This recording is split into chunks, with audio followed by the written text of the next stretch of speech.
In this video, I will show you how to draw a rectangle in Exness chart.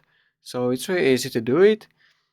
Firstly, just open your chart and you want to hover your mouse over this brush and click on this arrow next to it to show this drop down. And from here you have shapes and you can choose rectangle from here. So click on it and now you just have to click anywhere on the chart and you want to drag this rectangle and then click again to place it. And that's how you can add rectangle. Now you can resize it by dragging those corners or those blue points.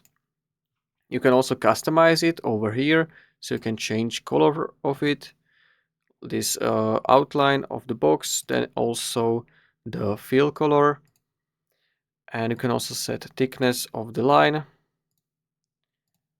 And you can also delete it if you click on this trash icon, and that's how you can draw a rectangle in Exness. If you found this video helpful, consider subscribing for more tutorials.